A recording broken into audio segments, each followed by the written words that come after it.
Christianity's role in stripping people of accountability. Christianity has failed society. It has failed to really help people grow, grow and be a better version of themselves.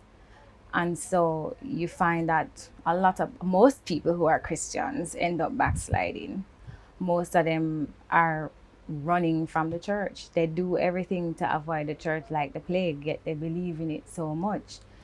But I think it's mainly because it's fear based. It's based in fear. People go to church because they don't want to go to hell. They don't want to be condemned to hell. And so they go to church just because of that. But they spend their time running away from the church and running away from themselves. What do I want to say? Yeah, they spend the time running away from themselves. They live as freely as they want to live, do whatever they want to do, and then they run to the church when they want to run from themselves because the church doesn't hold them accountable. The church doesn't, there's no requirement for them to do anything or be anything or change or really become a better person. And so they use the church to hide from themselves, really, because the church doesn't ask them to be accountable. When it comes to accountability, people forget that because the church doesn't teach them that they are responsible for a lot of the things that happen in their life, because life is about cause and effect. That's one of the universal laws, cause and effect, you know. So you create the things that happen in your life. You create your existence. You are literally a mini creator, right? So, for example, recently I spoke about a local celebrity. I'm not going to name her because I don't want to compromise your content, but I spoke about a situation. You might know who I'm talking about because it's well known. It's a well known story. But this local celebrity did something happened as a result of, you know, her choices, and she almost lost her life. And, you know, the whole Jamaica was in an uproar wondering what happened to her. And when she finally came out and spoke about it, essentially what I got from what she said was, well, you know, she got a spiritual attack by the devil or something, and then Jesus saved her. That's really what she said. That's what I surmised from what she said. And, you know, it's typical. It's typical of Christians to say that, you know, you forget that you did all of these things. You took all of these steps that led you to this point.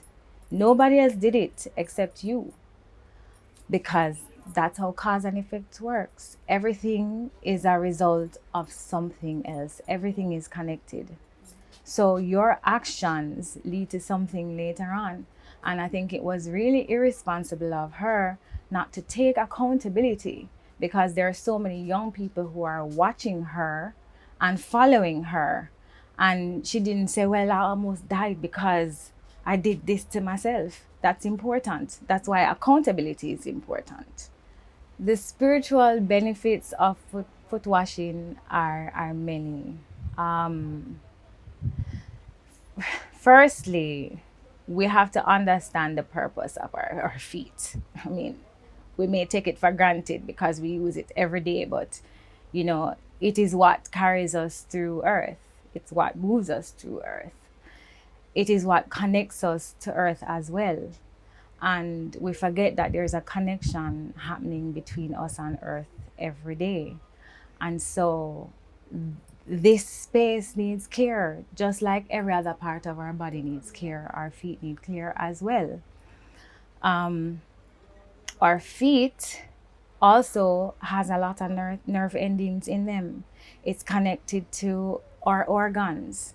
You can literally heal parts of your body through your feet. That's why reflexology is one of the most healing modalities out there, because you can heal your entire body just through your feet.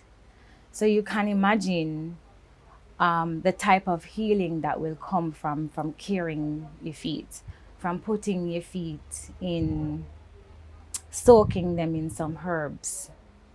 Because you're talking about skin again, because your skin cover your feet and your skin is your largest organ. So you eat and breathe through your skin. So when you take care of your feet, when you soak your feet in some herbs, or you soak them in some clay, because clay is really good as well for removing impurities and also putting minerals into your skin. You get this, you soak up the minerals from the clay through your feet. So you can imagine the type of healing that will come through just soaking your feet, through caring and washing your feet, right?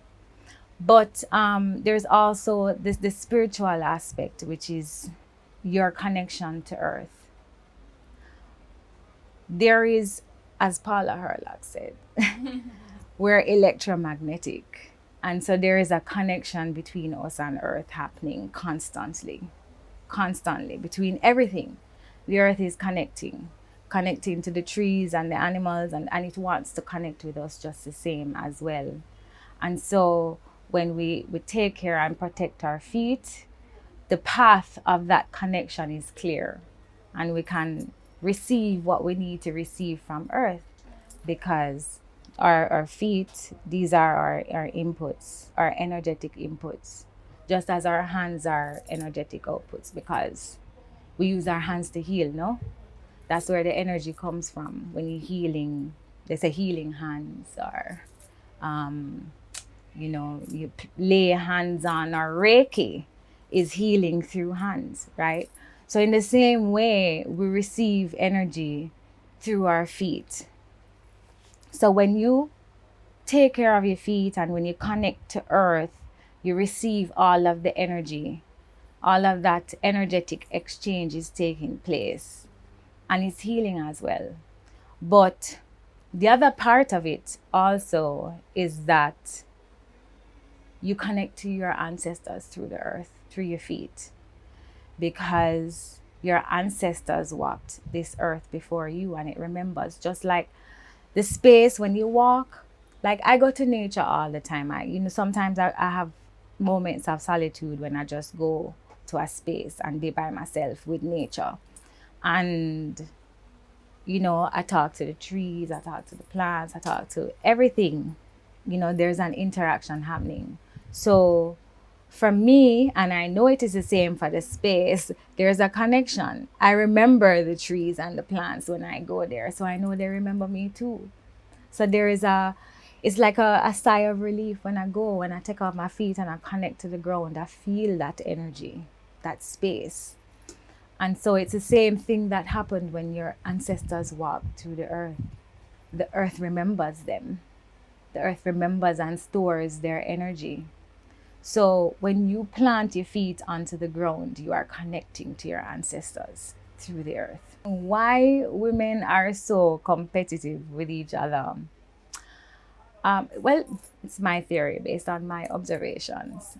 I think there are 3 reasons why women, and I'm sure there are more, but I think there are 3 main reasons to me why women compete.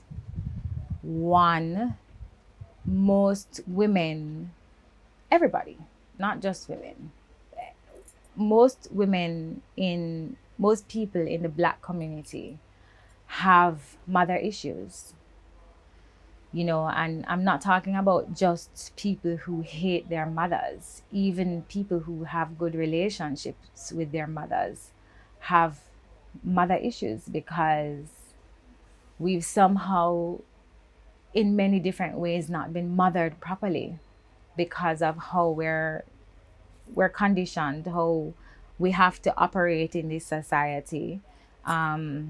A lot of people weren't mothered properly, and as a result of their mother either being Miss Independent, career go-getter. So she neglected some part of mothering because of that. Or because she had to be a single mother and probably take care of multiple children on her own. It's very difficult for a woman to mother properly when, when that situation, is what it is. And then there are women who just weren't interested in being mothers in the first place. They had children, but they didn't really want children. And they had children as a result of wanting to keep the man, or, whatever it is. But it's not really about, oh, I want to have children. That was, most women don't have children because, okay, I decide I want to have children. And so just that intention, setting that intention before doing it, you're going to be a good mother because you want it, right? So, and I'm not saying that there are lots of women, I'm not saying that women aren't good mothers. A lot of them aren't good mothers, right? But I'm saying if you want it to be the ultimate mother, setting that intention from before would have made it very possible. So I think a lot of people, a lot of women have issues with their mothers. And so they have issues with feminine energy. And so it's very difficult for them to have good relationships with women, to love women, to form, good relationships with women. And the truth is that it's good. It's good for us. I can't think of another type of relationship that is more beneficial to women than when they're in sisterhood. The second one is because men are short. There's a shortage of men, and so women have to compete with each other for men. There are not enough around. A lot of women have to be single mothers. A lot of women have to be without a husband because there's a shortage of them. And so and then everybody wants the best man that they can get. Everybody wants the alpha male. Everybody wants, the best of the lot. And so not everybody can have that. And so it sounds harsh, but the truth is that people want what they want. And if you see a man and he is what you want, you might just go for him because him suits whatever needs that you think you have, or he's gonna fulfill them. So you're gonna go after him and compete with the other woman to get him. And that's why a lot of women end up in side chick situations, or situations where there's a wife and there's a side chick, which to me is a very toxic situation. A very toxic situation. It would be better if we were to practice polygyny. More women would have husbands and there would be less competition, and women would live in sisterhood. They would love each other and care for each other and care for children. Children would have more mothers. So imagine that type of impact on our community when our people have more mothering. So that's the second thing. The third thing I believe is capitalism. They market products to us every day. They market things to us every day, branding to us. And women are very vulnerable to these things. We want all of these material things that they market to us, and we believe that these things validate us, make us valuable. And so we want to get them, whether we're going to get them through competing in school to be the brightest, competing in school to have, the highest education so that we can get the highest earning jobs, so we can get that money that is going to afford us these things. Or we're going to compete to get the man who is going to provide us with those things. So there's so many things that sets us up to compete with each other. The ancient origins of vaginal steaming. Lots of indigenous cultures practice vaginal steaming all over the world. And even today, it is still practiced in a lot of indigenous cultures. But you can trace its origins back to Egypt. You know, lots of beauty practices you can trace back to Egypt. Lots of them. That's why they speak so much when it comes to beauty. They speak so much about Cleopatra. She wasn't Egyptian anyway, but she was cultured in in Egypt. So a lot of those beauty practices, she carried them on. You know, she got them from ancient Egyptian women. So a lot of those beauty rituals are coming from ancient Egypt. They used vaginal steaming. They use vaginal steaming to rejuvenate, regenerate, um, cleanse the vagina. Mostly, they use it today for menstrual issues and for afterbirth care. But there are many benefits to women to use vaginal steams. It's good for menstrual symptoms, good for PCOS, good for infertility, good for soothing the vagina.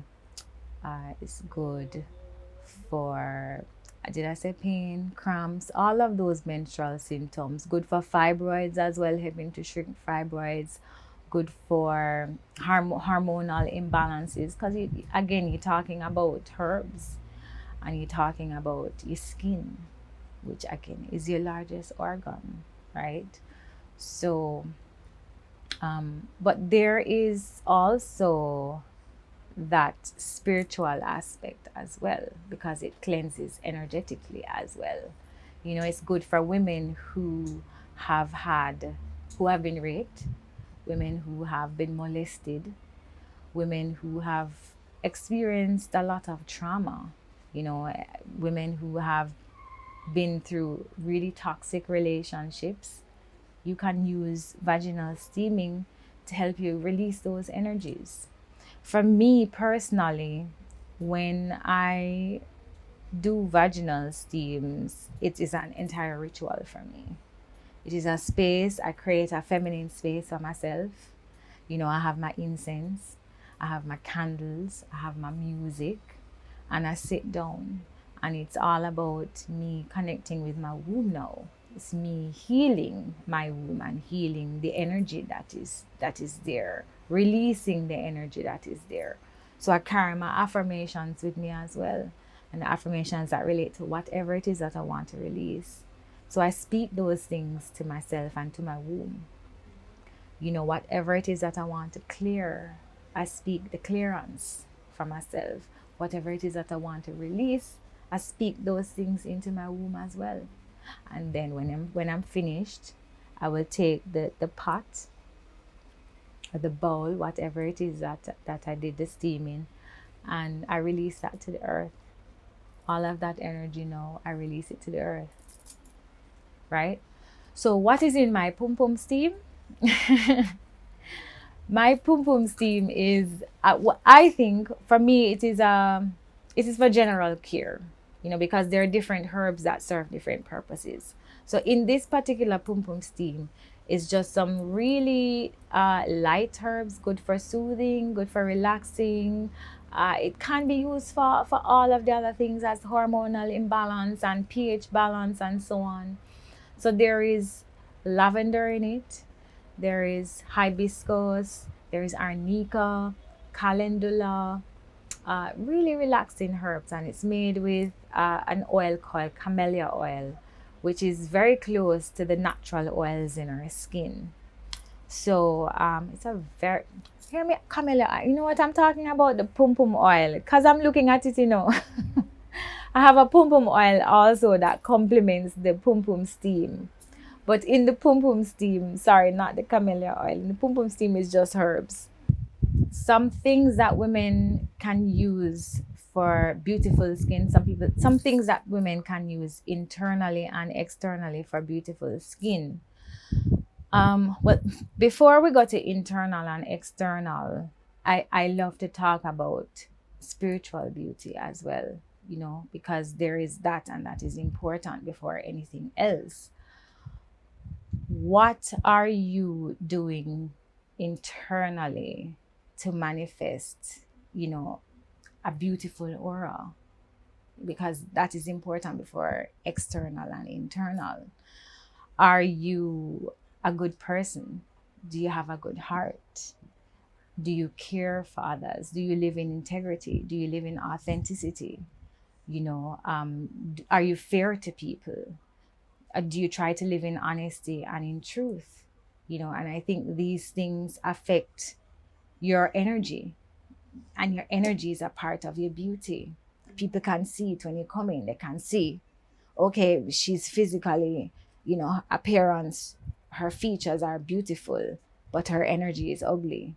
You can tell. I know, because there are some women that I admire in that way, and they, as they age, it's like they're not aging. They're still beautiful, they're glowing. And it's because of their internal beauty. One person, for instance, I'll talk about, um, Mama Elise from Ira FM. She's always glowing. She has a glow about her, and I think it's because of her heart. She has a pure heart. There's another woman, and you might know her. I don't know her name. No, I don't know her name. I shouldn't say no. I don't know her name. But her husband works in production, and they have like 5 children. Oh, sorry. Every time I see her, I'm like, she's beautiful. And she have 5 children. It's 5.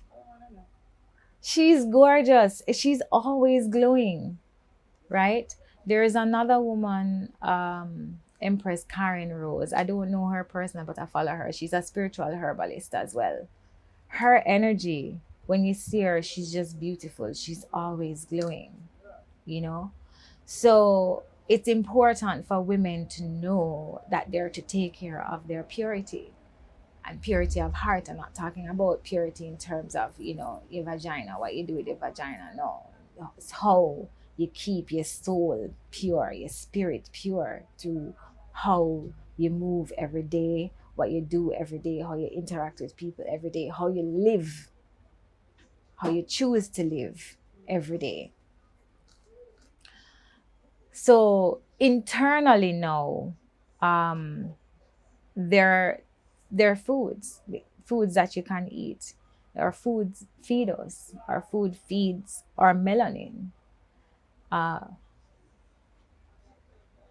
But before that, there are 3 things that I do when I want to take care of my skin, or when my skin is acting funny. There are 3 things that I turn to. The first one is bitters. And I learned this through an elder, Mama Elise actually. She was the one who saw me one day and said to me, "What's going on with your skin? Are you using any bitters?" Yeah, man, you have to use bitters. You have to make sure you include bitters in your diet every day. And so that's become a part of my skin regimen. I always use bitters. And also, she was the one who inspired the Sacred Beauty Cleanse. The Sacred Beauty Cleanse is a blend of 5 different bitter herbs. And so I use it to keep my skin clear. The next thing is I check my environment. My phone, is it clean? My sheets, are they clean? My hair, is it clean? Everything that I'm using on my skin that is coming in contact with my face, is it clean? So that's important. The next thing is the sun.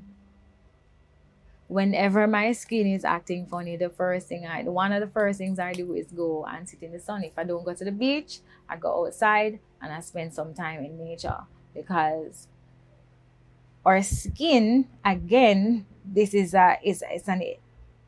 it's a connection, it's an exchange, it's electromagnetic. So our skin is always pulling energy from the environment. It's pulling from the sun as well, and the sun is feeding our melanin, and our melanin is a very big part of our skin's healing, our skin's glow. So when we're feeding our melanin, we're feeding our skin. That's why it's so ridiculous that some people bleach them skin. It don't make no sense. It's such a contradiction.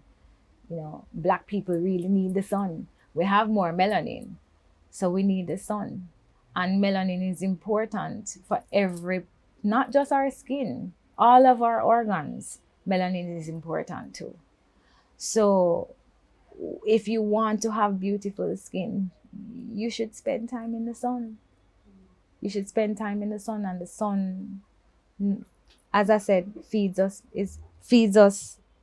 energizes our melanin, and our melanin then heals our skin of whatever ailments we may have in our skin. In terms of food now, one of the first things I recommend, well, I think for everything in our body, we need minerals. And so whenever we're looking for solutions to anything at all, it's minerals that we need to look to. And so including the health of our skin. Hey, website.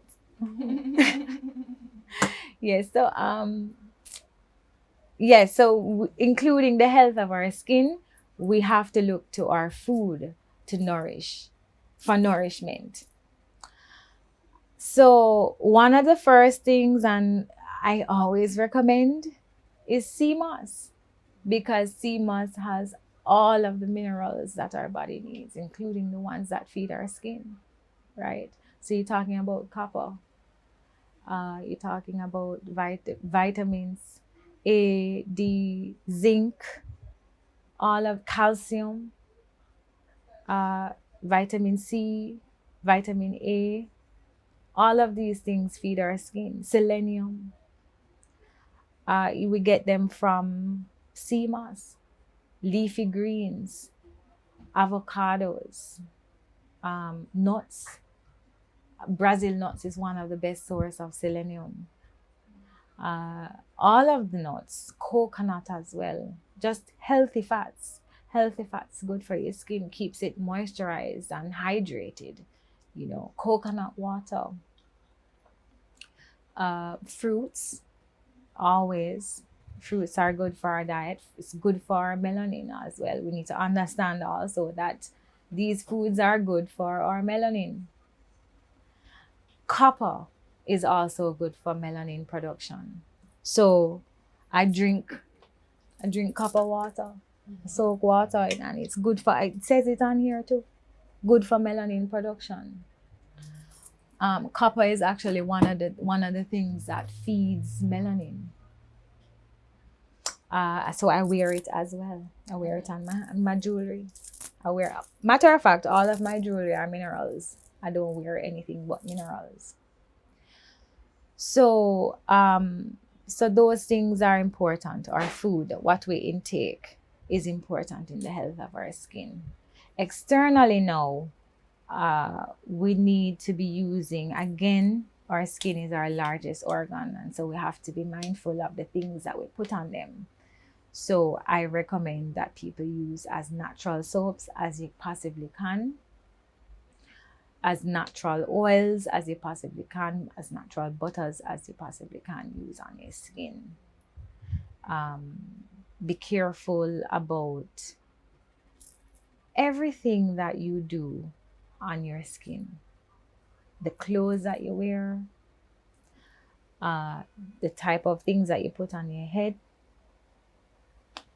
the lotion, the soap, the oils, the perfumes.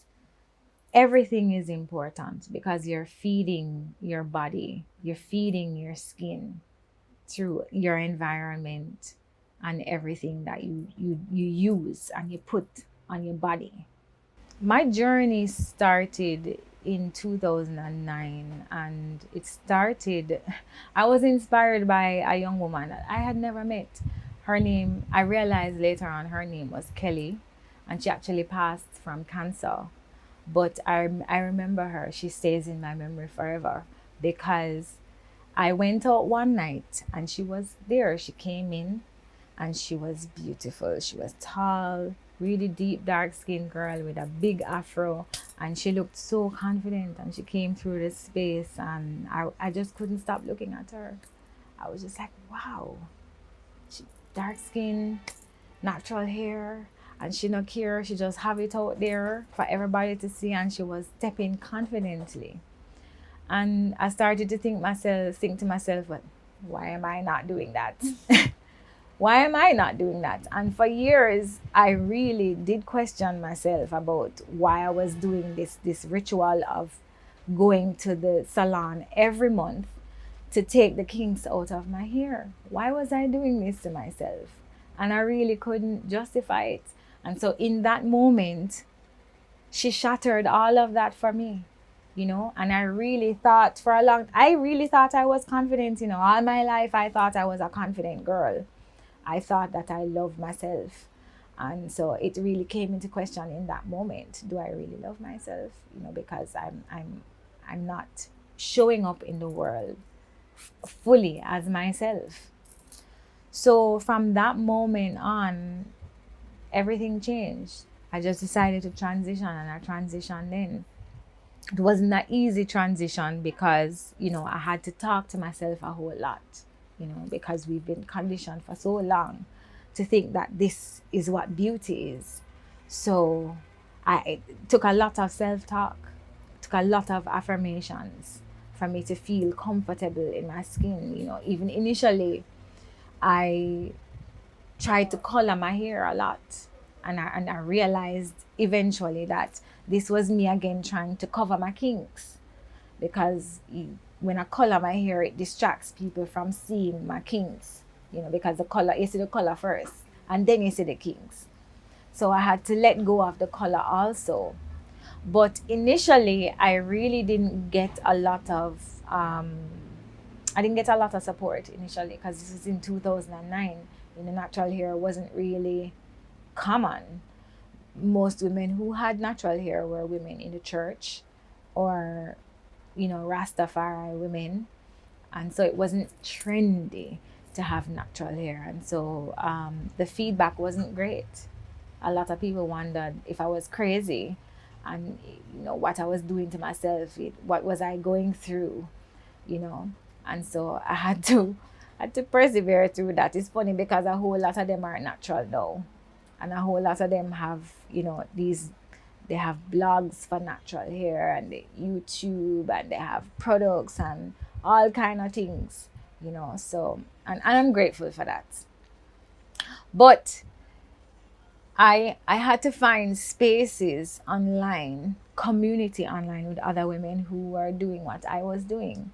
And so I found that on YouTube. That's how my YouTube channel started. And then that's how I created Island Naturals. You remember that? Yes, because you were one of the women I reached out to, because I wanted it to be a community. I wanted it to be a community of women who were already embracing their natural hair, who were creating space for other women to come and join us. So that was my initial idea for Island Naturals.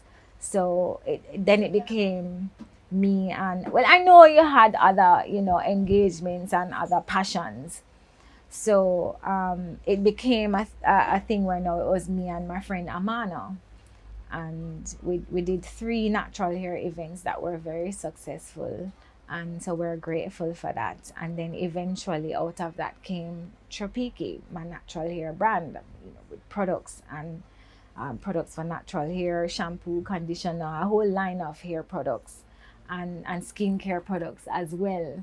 So so yes, so that was the inspiration behind that. That's where that came from. So I as I say all the time, my work, what I do every day is one for myself, to inspire myself and inspire my growth and my self-love.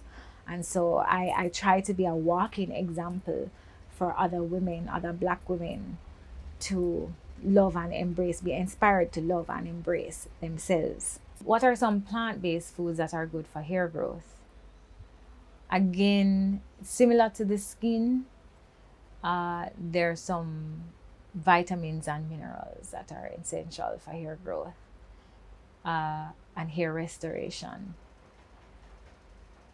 You have B vitamins, which are essentially proteins, because your hair is made up of proteins. So you really want to feed your body proteins.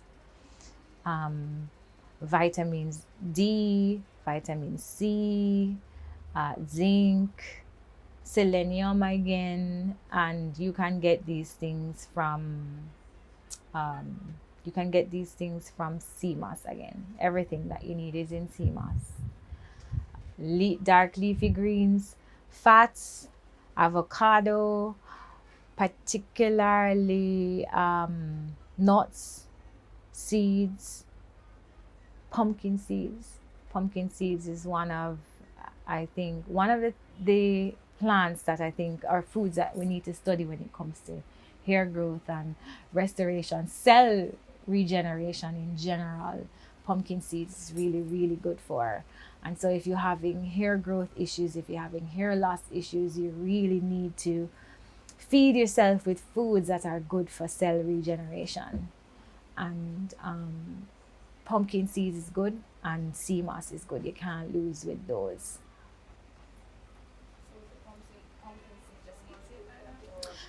You can't blend it. The way Ivo does it is that he roasts it and make it like a snack, right? So you can have it that way. You can roast it, then blend it up and put it in your smoothies. You can eat it as a snack again. As I said, not the green pumpkin seeds though. I'm not talking about those. I'm talking about the pumpkin seeds from the pumpkin that you actually eat. The advice I would give to women who want to wear their natural hair is to stop thinking of your hair as a style. You know, see your hair as an extension of yourself, like every other body part, you know, because when you see it as a style, you will always want to change it. You will always want to jump on a trend. You will always think that it is going out of style, or it's not cute, or something else will be out there that will look more attractive than it, because that is trending now. So stop seeing your hair as a style. See it just like your foot. Nobody now say my foot go out of style. My hand is going out of style. I need to change it. I mean, they're doing things now to change body parts, but that's not normal. We're talking about normal things here, right? See your hair as an extension of yourself. See your hair also as a part of your, and this may get a little spiritual for some people, but a part of your crown chakra. Your hair are antennas that connect you to source, connect you to your higher self, connect you to the universe, right? Which you receive messages from again. So you can't be frying your hair, you can't be doing all of these things to the thing that keeps you connected to your spirituality. You understand? So see it as higher than that. See it as more than just a hairstyle. I know that some people say, "Oh, that's too deep. That's it's what I love to say. You're thinking too deep. You're going too deep, or it's not that serious." No, it is. It really is. Why is going into a toxic relationship, or going to a relationship after a toxic relationship, bad? Well, people don't take the time to heal from their previous relationships, but people forget that, or we weren't really taught. I won't even say forget, because we just don't know that we attract who we are. You attract what's inside of you. So when you attract a toxic person, it's because those toxic traits are within you. And so there are parts of yourself that you need to heal so you don't attract that anymore. It's that simple. So you need time to do that.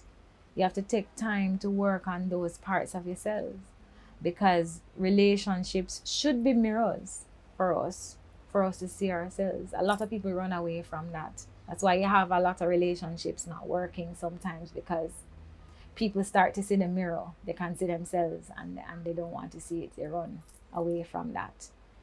So when you can accept that and realize that I attracted this person into my life because of these parts of myself that need healing, these parts of myself that need working on.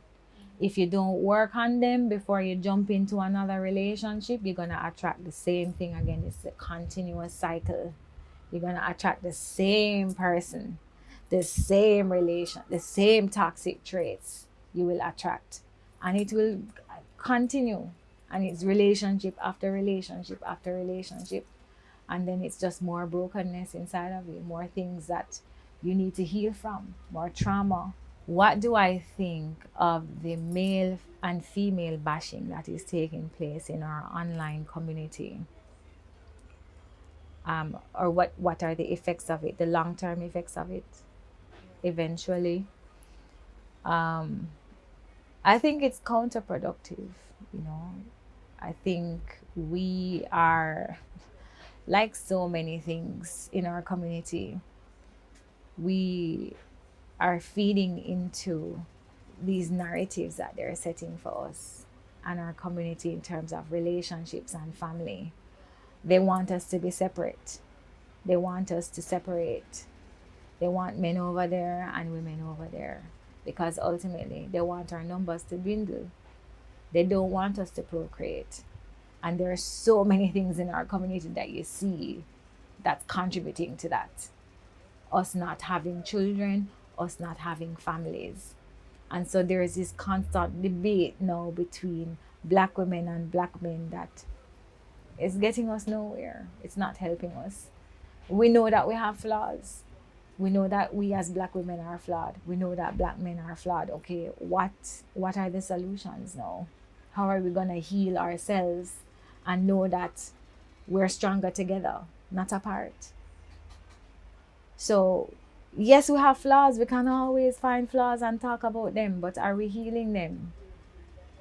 So ultimately, if we don't fix this problem, I mean, they can't really eliminate us, you know, so it will never really work. But we're helping them with this situation where we're separating ourselves from each other. You know, we're giving them what they want. They don't want us to unite. They don't want us to build families. They don't want us to be together and have children and procreate. And the more we debate and argue with each other, the less we do that.